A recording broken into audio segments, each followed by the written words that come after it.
Hi there, my name is Georgie and I'm going to teach you Dart language basics. And first what you need to do is to open your browser and go to this page called dartpad.dev. Once we've got here, we will see such interface. From the right you will have the console that represents the output of our code, and from the left side we have a terminal used for our input of our code. And already given that it is written here, the main something with some weird curly braces, don't think about this side right now. We call it main function. This is like a function of all functions in programming. What you need to know right now is that we're going to write our code within those curly braces. And our first task is to make an output of a text, hello world. And in Dart language, we have an inbuilt function called print. It spells like this, and after all the commands, no matter what programming language you use, we have to put the parentheses. Okay, let's see how it works. You want to put the incoming parameters of what you want to represent in the console here within the parentheses. So for example, let's input number 12 and see how it works. Oh yeah, and remember in Dart, after all the line end you have to put the semicolon mark, otherwise it will give you error. You can see it says error here, and we put the semicolon mark then it disappears and you can run your code. Okay, so now we see the number 12. However, if we want to write down a text such as hello world, now we will see the interpreter provides us with error, and the reason for that is that we didn't put the quotation mark. So computer right now doesn't recognize those two words as a plain text, and in order for computer to understand us, what we want to do, we have to put a quote mark. And in Dart language it doesn't matter if you use single quote marks or double quote marks, it will still recognize the text as we want it to be. So let's hit run command and see what happened. Okay, our console now provides us with output hello world. This is something we input within those parentheses and quotation marks. Right, so we got to the topic variables. This is very important concept in programming in general, no matter what language you're using. And in order to explain you the concepts, I prepared you the program that consists of 5 lines of code. It prints the bill. So we take a situation where the client ordered whiskey sour and paid $5 tips, and we print the total sum of everything that includes in the bill. By the way, you can use print like that. You can sum within the parentheses of print. You can see that we hard-coded values of whiskey sour and tips, and then we repeat those numbers again in our total. And in order to avoid that, we can introduce variable. And this, in order to use variables, we need to introduce them first, and this is how it's done in Dart language. First, we need to enter our type, which is var. Var stands for variable. This is dynamic type. I will explain types later. We need variable type and then variable name. So let's introduce a variable. Instead of $15, we will call it whiskey price, and by convention we use so-called camel case. It means that each word except the first one will start with capital letter. So now we introduce the variable, and next step is that we need to assign a value to our variable. Right now we have this 15 US dollars. This is our variable value, and in order to assign that, we have such operator as equal sign, and we assign the value of 15, and don't forget to put semicolon at the end. So now we've got whiskey price, and now remember that we have a plain text. Our program understands that we have to show in a console a text. In order to insert a variable inside the text, we have to put such symbol, which is $, and then we enter our variable name. And now we've got the variable inside our text, and let's see what happened. If I did everything correct, then it should be the same value in our console. Let's print it out and let's see what happened. Okay, perfect. Our program just finished, and we can see the result. It is the same, 15 US dollars. Now let's replace this value with a whiskey price variable. Remember, here we don't have our quotation marks because this is not a text, this is our values. And if I did everything correct, then I should have the same total in our output. Let's hit the run button and see what happened. Okay, you can see that the total result is the same, so it means we've done everything correct. What else we can change to a variable? So we can see now the tips are 5 US dollars and it's duplicated, so we can introduce a new variable called tips. This is how it's done. Remember to enter the var first and then the name of the variable, and we change 15 to 5, of course, and change this 5 plain text hard-coded value to our variable. In order not to have a mistake, I just copy that and enter here. Now let's replace 5 here, and we will see the result, which is total 20. Perfect. Now we can easily change the value here. Let's say next day our client came to our bar, and let's say our price decreased and now it's $12, and so tips also decreased to $3. And what do you think? What should be different in our output? If we did everything correct, then it means this line of code should show us a value of 12 now, and tips should show 3, and then 12 plus 3 in total will give us 15. Let's see how it works. Right, perfect. We've got a total of 15. Okay, so that's it for the variables. I hope you understand. If you have any questions, you can write down in comments below, and we'll see you next time. Hi everyone, welcome back. Today we've got the topic data types. I'll explain you some simple data types that we have inbuilt to our language. So what are the data types? It actually links with value of a variable.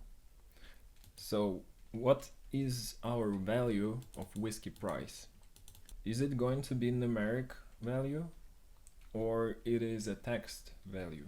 And in our case, whiskey price is a numeric value that represents $15 right now. For that case, we have two numeric data types, which are int, that stands for integer, and double, whereas int represent the whole numbers and double represent the float numbers. The difference between these two, you can ask yourself, what could be the whiskey price? Is it a whole number? Can it be $14? Yes, it can. Can it be plain $15? Yes. But can it be 15.5? In our case, yes. So If it can be 15.5, then it's a double. It is a float number. It is not a whole number. So we can assign a data type. Remember, when we initialize the variable, we first put the data type, then variable name, and then with equal sign we assign the value to it. So in our case we need to change var to double. I will explain about var a bit later. And tip price. What is the type of tip price? I think it's the same as whiskey price. It represents price, so the value can be float, and it's not always necessarily should be a whole number, so we assign double. Now, in order to assign a float number, so for example we want 15.5 whiskey price, then we put this dot sign, not a comma, just dot, and we're good to go. Now let me try to change the double to integer, so to whole number, when we have our value of 15.5. You see it gives us an error, so we cannot assign the integer. And about tip price, what will happen if we assign it instead of double? We wouldn't see any error because our value is 5. But because it can be something other than 5, like 5.5, 5.2, we should give it a name of double. Right, so we're clear about integer and double. Now we've got string.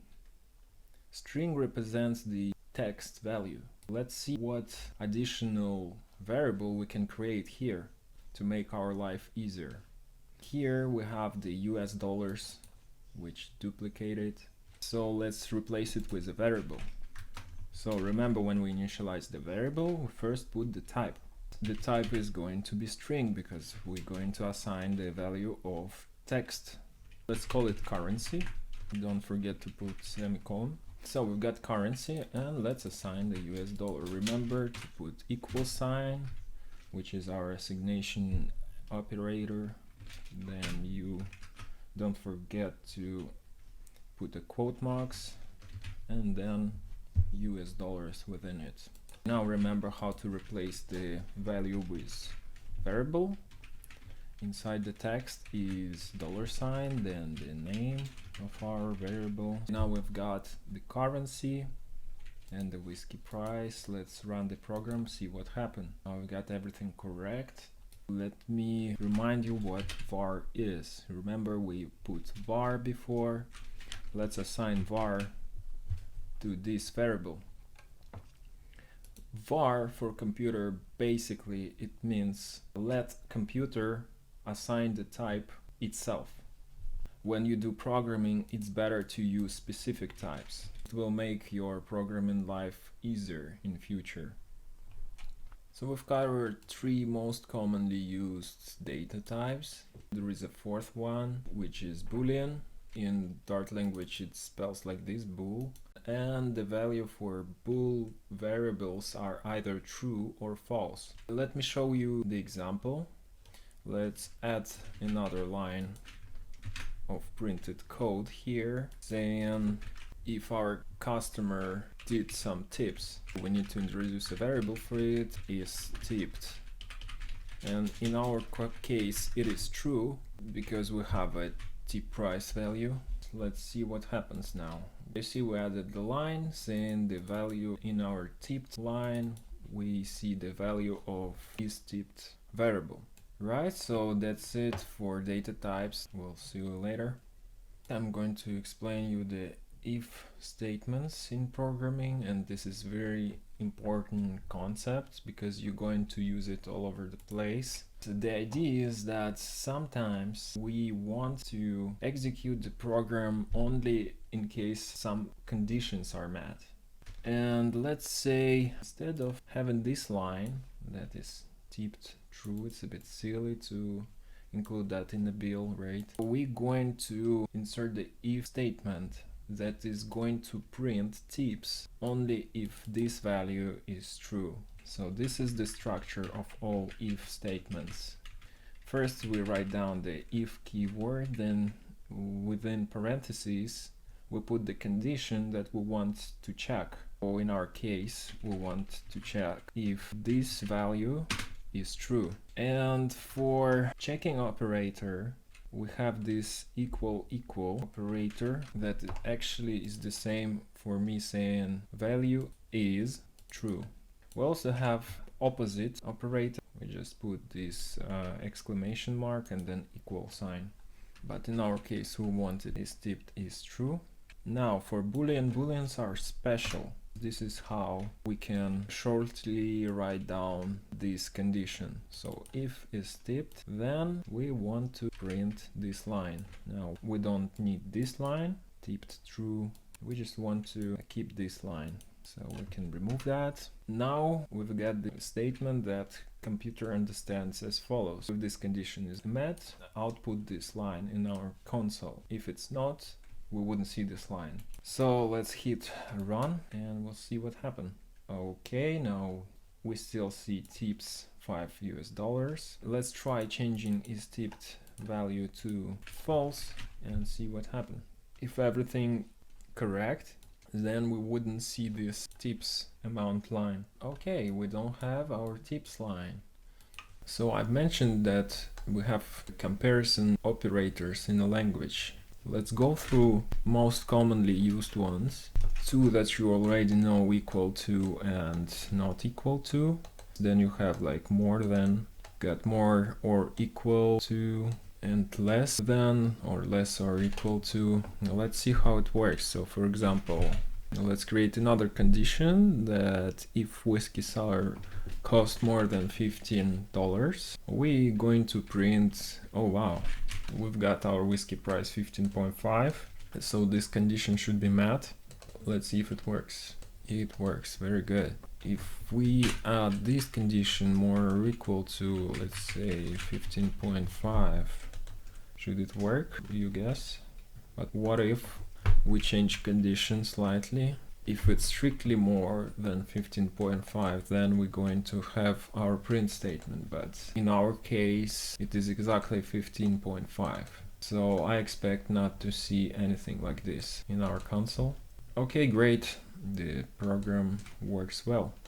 Right, we've covered if statements and comparison operators. Thank you for listening, see you later.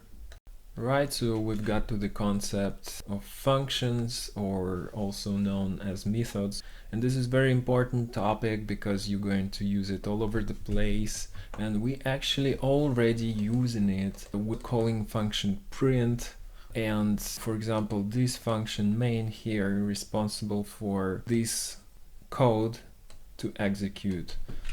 Because you cannot simply put print somewhere outside the main function. It simply wouldn't work because computer wouldn't recognize it. Basically, what are the functions? The main purpose is to automate some process, to do some calculations and make our programming life easier. So in order to work with function, you have to remember three things. The way we initialize the function is similar to a variable. We have to specify data type first, then we specify name, and then we put these curly braces in order to show the beginning and the end of function body. And everything what we write within those parentheses will be executed later. So the same as variables, it has the data type, which is void here right now. It's special data type that used only for functions, and it means no data type nothing. Okay, so then we specify the name, and you remember in values we did equal sign and we assigned the value to it. In function we don't necessarily need to assign the value to the function because we have a data type void, which means there is no value of this variable. If you consider this to be variable, it means that it has no value. Right, within this function, let's say we want to move these lines, these if statements, and printing tips, printing the statement according to whiskey price. We want to transfer this code. We want to move it out of our main function because it doesn't relate to it. We want to make separate function to do all those checks. So this is how we do it. We just simply put it within those curly braces, and right now it will produce us an error. You see, we've got lots of errors saying like this is something undefined for the computer. And that really is because you remember we've used to work in a method in a function called main, and it has the beginning and the end of function body. So here it is, and we initialize the variables within this function body, within those curly braces. So it means that you cannot use this variable outside these curly braces. And in order to define this variable, we either have to copy this and initialize our variable inside our function, right, like this, and there will be no such error anymore. Or there is another trick that we can do in function is, you see we have these parentheses and they represent the incoming parameters. And in order to initialize our incoming parameters, and what incoming parameters are, you see, like we have an error here saying this is undefined name. If we define it in our incoming parameters, just like this, we will solve this issue and won't have error anymore. So this means when we specify the incoming parameter, we have to mention the data type and the name of the incoming parameter. We can introduce as many incoming parameters as we want. And right now there is necessity to get 4 incoming parameters because we used to have 4 errors. Now we've got 3 saying the same thing, undefined name. So we got this is tipped, which is boolean. And then we've got tip price, which is double value, and we've got string currency. Okay, great. So we solved all the errors now, but right now if we run our program, this wouldn't be executed because it's not inside our main function. So computer wouldn't consider that we called this function. Actually, you have to call the function in order for it to work. So let's see what happens now. Now you see we don't have those lines in our output. In order to do that, we have to call the function, and this is how it's done. You have a hint here. Same with print, we just specify the name, which is some function in our case, then we put curly braces just like we do in a print function when we're calling it, and within our parentheses we have to specify our incoming parameters because it wouldn't work otherwise.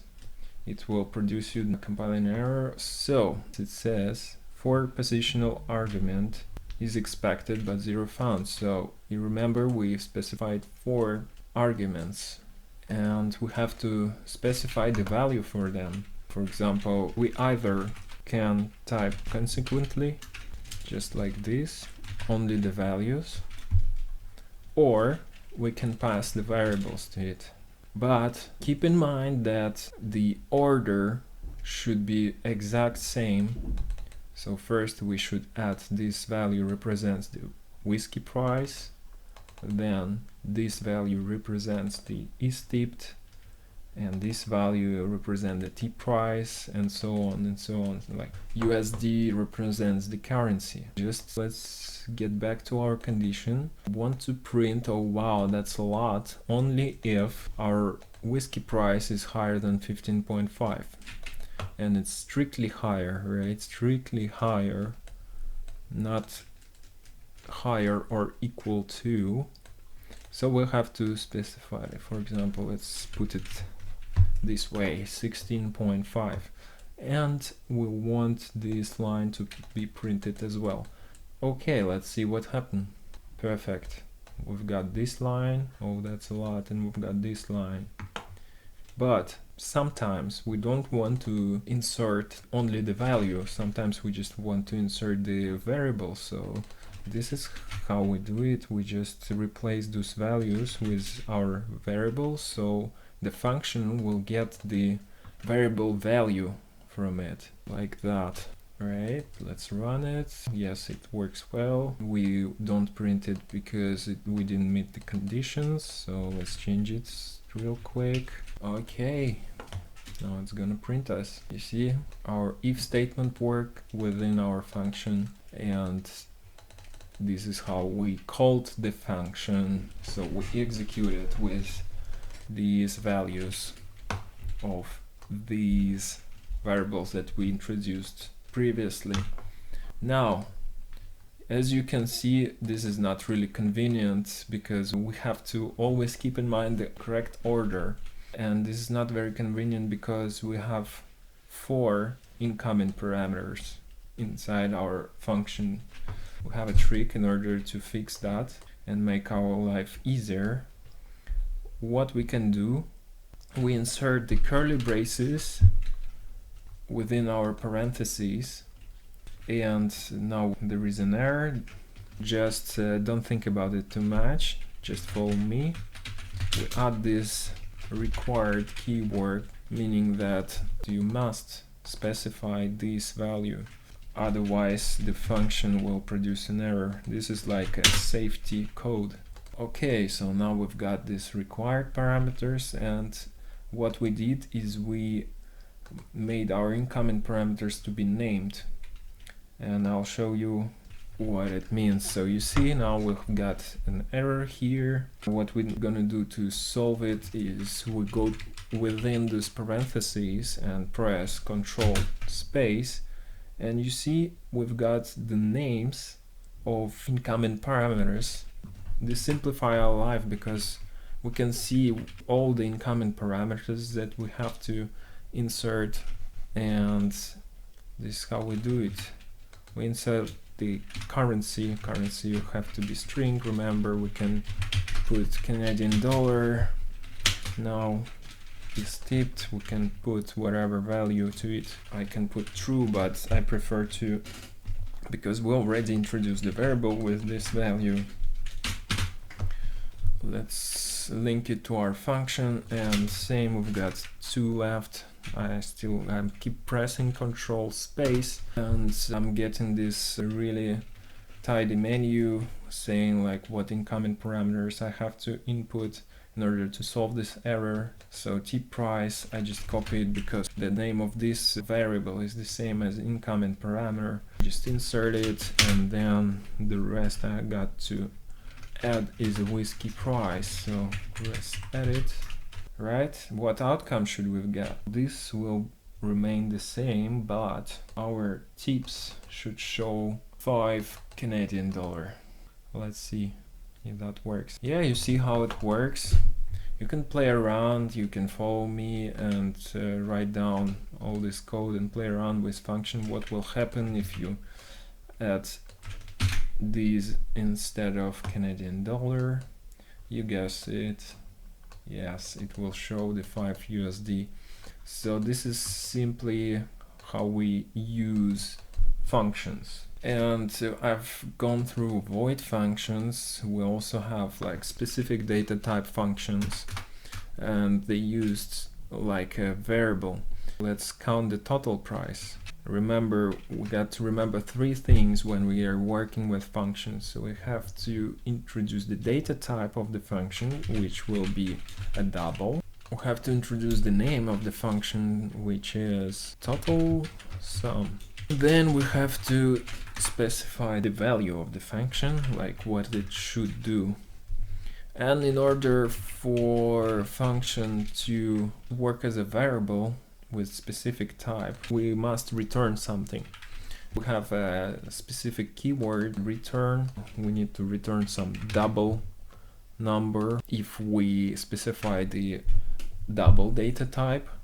If we specify string, we have to return text, and int will have to return the whole number and etc, etc.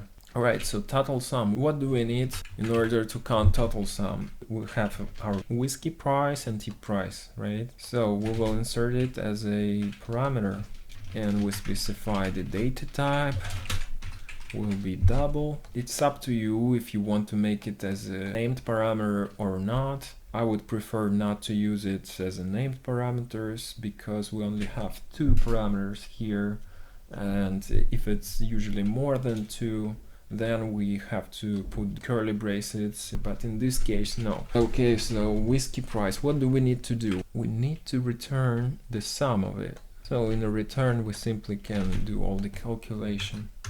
I just called the function inside the print. Well, I will just separate. So this is the body of print, incoming parameters, and we're going to print the total sum. Let's run it. Done everything correct, and our total didn't change because our variable value didn't change at all. How we can change it? We can introduce a new variable with the value of total, and we want to print this sum. Okay, so we just call print sum and return a sum. Now we just erase that. We just call our function like this. Let's see the result.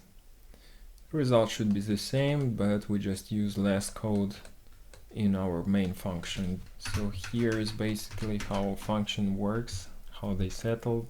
If you got any questions, please don't hesitate to ask in the comments below, because this is a really important topic. You really have to play around and write down yourself, see how it works, how you can use it, what's the return, like make sure you understand what's return, and why it's important to put the data type of particular function. I think I've covered everything more or less about the functions, so thank you very much. We'll see you later. Okay, so we've covered already quite a lot of things. We've covered what are the variables and how to initialize them, how to give a value. We've covered data types, we've covered functions, what are the void functions, what are the typed functions, and how to use them. Now we're going to talk about lists and containers or arrays, and let's get back to the topic of variables. Variable is the single piece of data, but what if, for example, with our bar bill program, we usually wouldn't have only one product that we sell that has to appear in the bar bill. Usually there are more, and for that reason we can introduce a variable with the multiple values. So for example, let's call it, I'm using var for now. I will explain later how to declare lists and arrays. So we are using var type, let's call it products. So this is our variable. Now let's assign a value. We want multiple products, so this is how it's done. We use this kind of brackets, and that will be strings, right? That would be text values. So we've got already whiskey sour. What else we can have? Tequila sunrise. Let's make it a list of 2. Now, talking about how to initialize, what is the data type of this variable? Instead of var, we use list, like that. It spells with capital L. It means it's a class.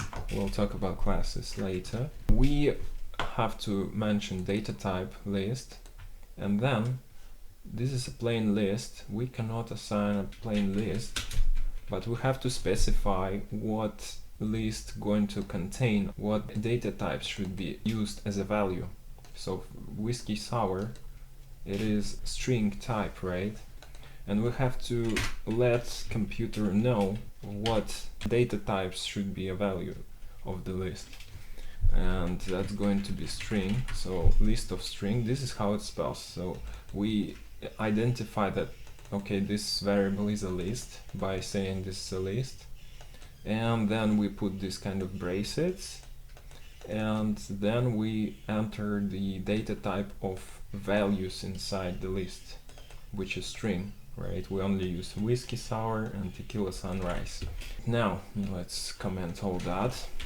Let's print our products. This is how Dart language sees this variable.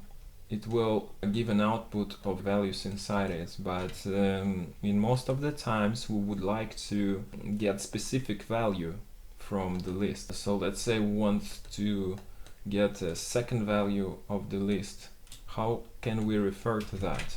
And we can refer to that by choosing the index. First value will always be 0 index, second value will be index 1, and so on and so on. So we want to refer to tequila sunrise. That's why we place number 1 here within the brackets. And let's see if we did everything correct. We should see tequila sunrise in our console. Yes. So in all the lists we have a key and a value. So value are whiskey sour and tequila sunrise, and key in our case of the lists are indexes. Indexes are the keys, and when we choose the correct key we can get the value we want. And if I want to choose the first value of the list, I will write down that okay computer, give me a zeros element of this local variable. Okay, here it is, whiskey sour. Okay, there are other ways to refer to values of the list, is by calling our list variable, and then if you press dot, we will see available functions and variables of the list. So what we can do with the list typically, like no matter list of what data types it will be, all the lists have length, and we can call length, and that will represent us how many values are there, and the length is 2. If we add some third product, it will show us the value 3. Now it's 3. What else we have? So for example, you would like to add some products to the lists somewhere in the end of the code. You can do it by calling the function add, and you can add a third product like this. So we've added the third product. Let's do print here and print here. Let's mark it first print, and let's call this print second print. Okay, so this is how it works. Our first print will show us that we have only 2 elements inside our list, and second print will show us 3 elements. We have a function remove, and we have to mention the value. So let's remove tequila sunrise for a minute. So we first initialize our list with 2 values, then we print it, and then we added the third product, and then we removed tequila sunrise, and we wait for second print. We shouldn't see tequila sunrise, we should see third product instead, and we'll only have 2 values. Let's see how it works. Okay, have everything correct. Okay, let's now introduce another variable, since we are making our bill, right? Let's introduce another list of prices. Last time, remember, the whiskey price was a data type of double, and now since we are making like multiple prices, it will be the list of prices.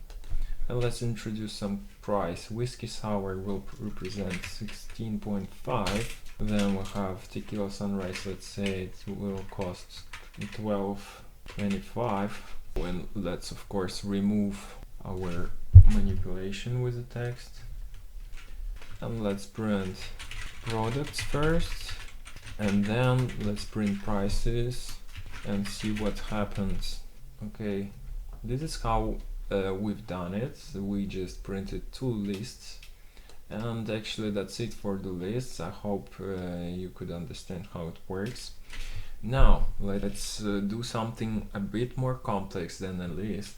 Is actually in Dart language we have such type as a map.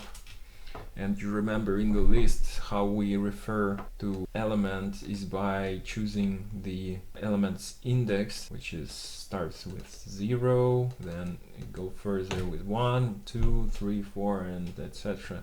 But we can also have a specific key, like in our bill we want to refer to whiskey sour and to see how much it costs. Basically we want to link these two lists to one single entity, let's call it dictionary, whereas by knowing what product we have we can find the price. For example, if I'm going to call tequila sunrise, I will get $12 price. Okay, so for these reasons we have such data type as a map, and maps are similar to lists in terms of how we initialize it. So let's call a map bill, but here instead of choosing these square brackets you have to use curly braces, and in curly braces we include our whiskey sour.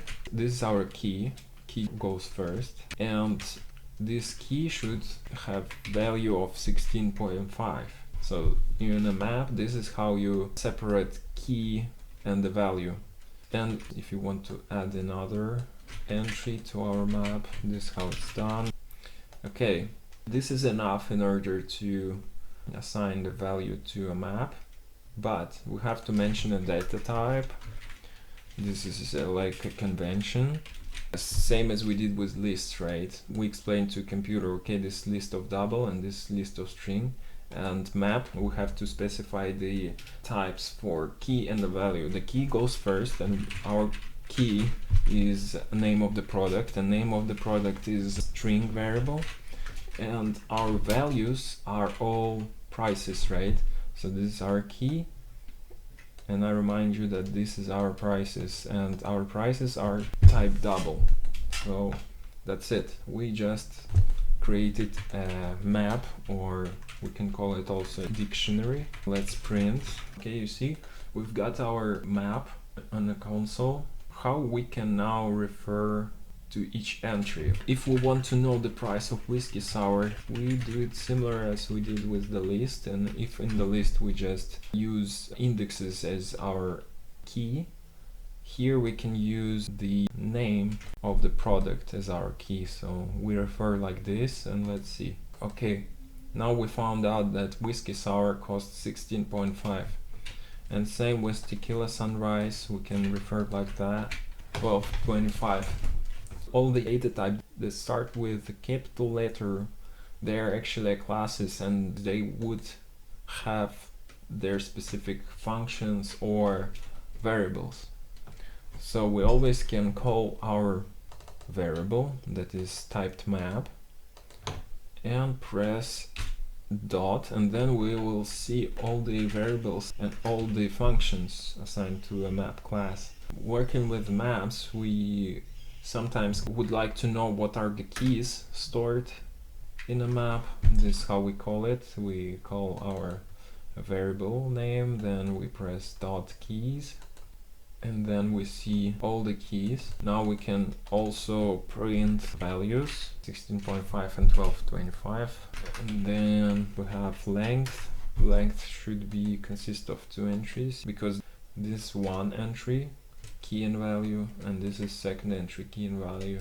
Basically that's it for arrays and lists or containers, and thanks for joining us, and please hit down the comment below if you have any questions. Right, so we've got the topic of loops. Let me give you an idea of why we're going to use loops. So for example, we've got this list of products, and we want to print every element of this list. And like normally, as we know now, we can call the first element, we can print first element, then we can print second element, and so on. But this is not nice, like you have to use many lines of code to do simple things. And what if our list is not only two elements? What if has like a lot of elements, like 100 elements. So we're going to use a while loop. We have to introduce an index. So what we want to go through every element until our last element and want to print it. So here is the while loop. We have to introduce first the variable where we can track our index number. So we assign the value to 0 first, because our first element in the list always 0.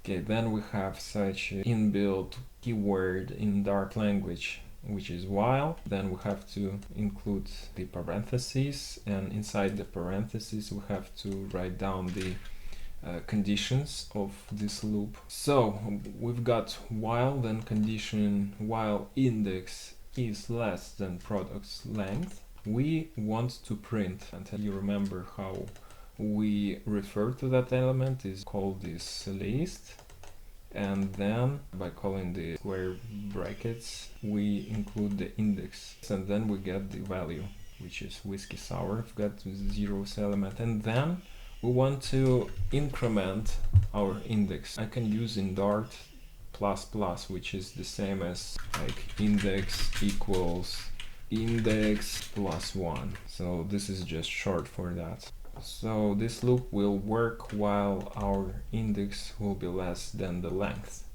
Okay, let's see what happens. We were just printing each element, and now we've got all of them. Now, additionally, every loop has such keyword as break. So, for example, if our index is 2, then we want to break the loop, meaning that we don't want this loop to go on anymore. So this is used like, for example, we've got thousands of elements within our index, and if we got to the specific index, we don't want to maintain our loop anymore, we want just to quit. So we will save the resources of the machine.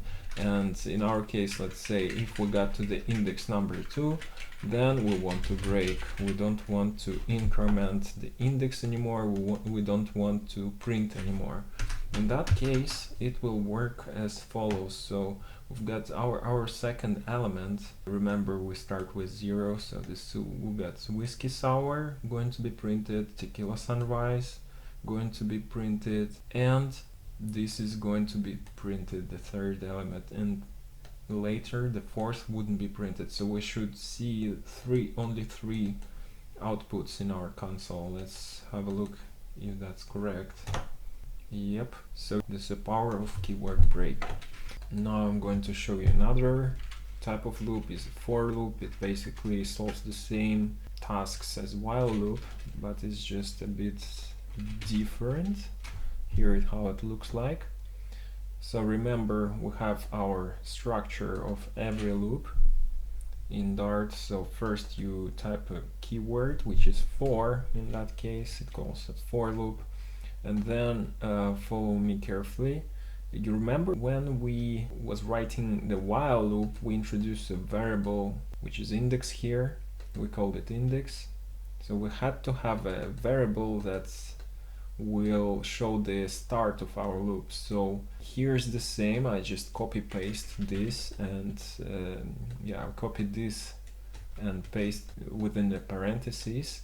So the for loop consists of 3 parts, and they are separated by the semicolon mark like this. So first part is where to begin our loop from and introduce variable, just as we did in a while loop. Then we got the condition of the loop, and the last one is action for each iteration. It could be action with the variable, like most commonly it's an action with the variable that we just introduced.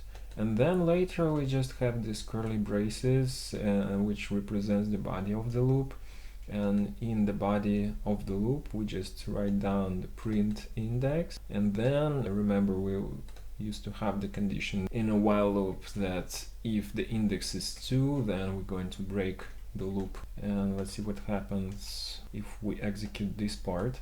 Yeah, it executes correctly. I just wrote down for you some hints.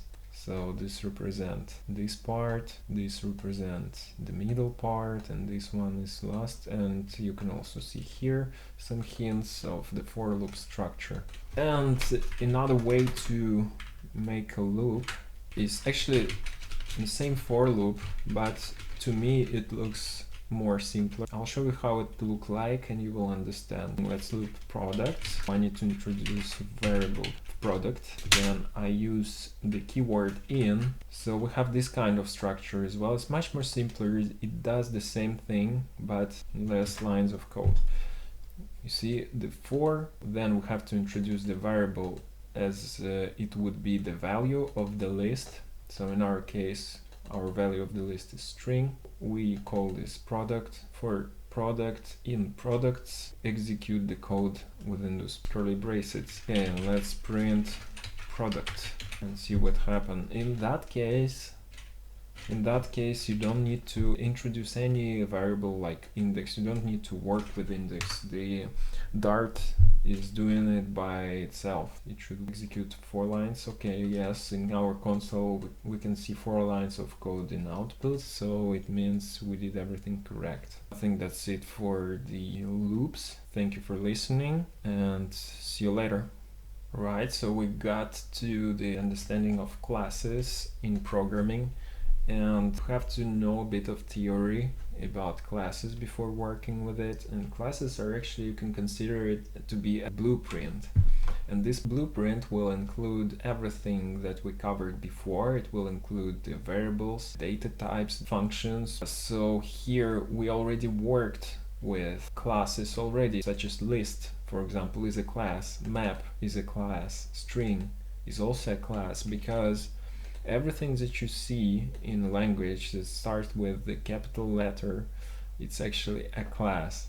And how did we use that class? So for example, we got a list. If we call our variable prices and if we press dot, we will see all the properties of this class, of list class.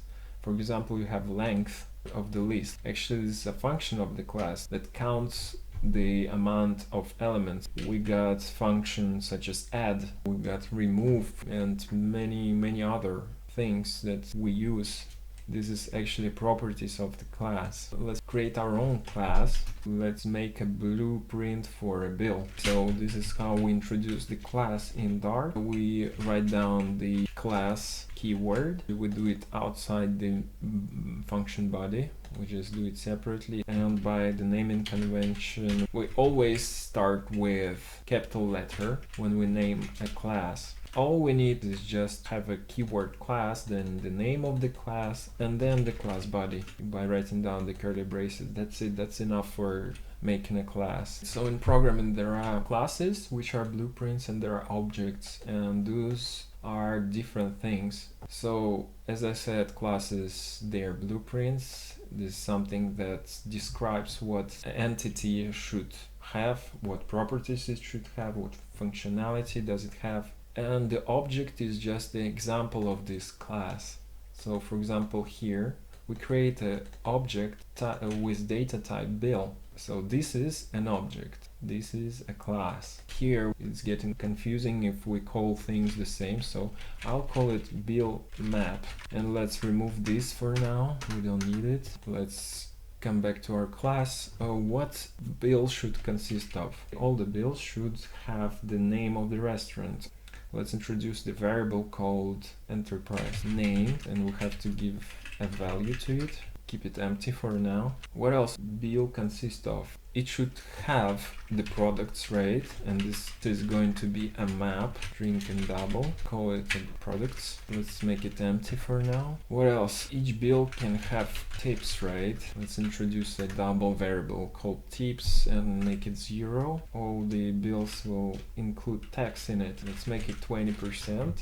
What functionality the bill should have? We have to print the bill, so let's call it print bill. What do we want to print? First of all, we have to print enterprise name. Then we want to print all the products, and since the product is a map and we want to print each entry, okay, there is such function as for each that provides us with two variables already. The key represents product and the value represents the price, because you remember we let computer know before that map will consist of string for key and double for value. What we want to do now is we want to print key, then value. Now we want to print total. First of all, we need to show total without value added tags and tips.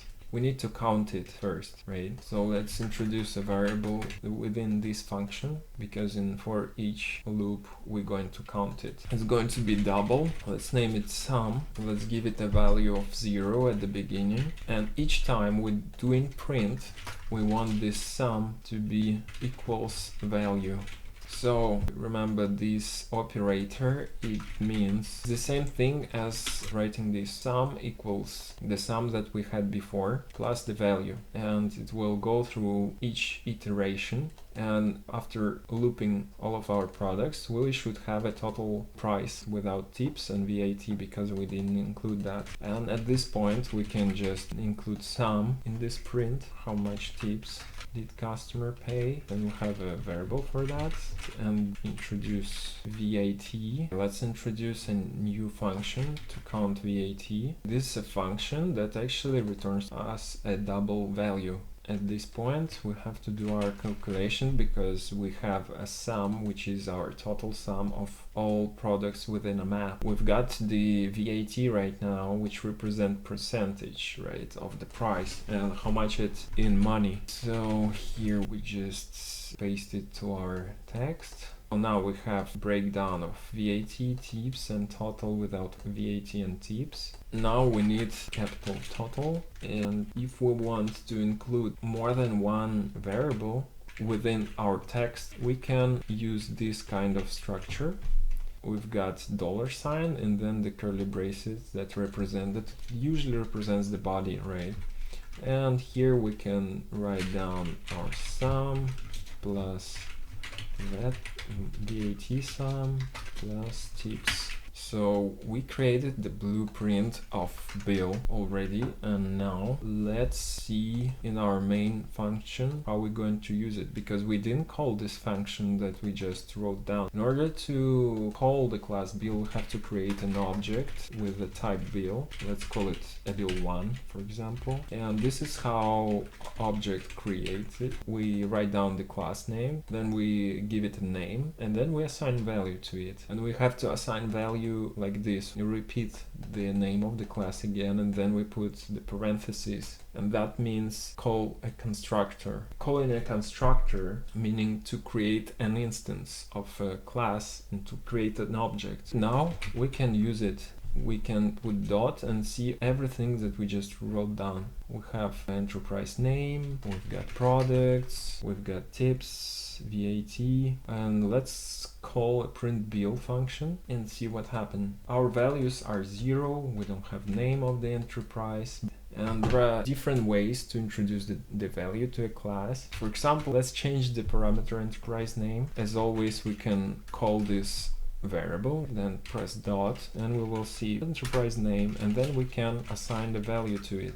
Let's call it a husky bar. Now we can print the bill, and let's have a look. Now we've got enterprise name changed to husky bar. Here we assign the value to it. So this object of this class will now have the value husky bar here, and this is why when we call print bill function we are printing this variable, and this variable, since it's a husky bar, then it will be print here. And the same applies to everything, all the parameters. Let's assign a map. Since our data types match, we can assign the bill map to our products like this, and let's see what happened. So remember, we've got two products inside our bill map. Wait, let's erase that in order not to get confused.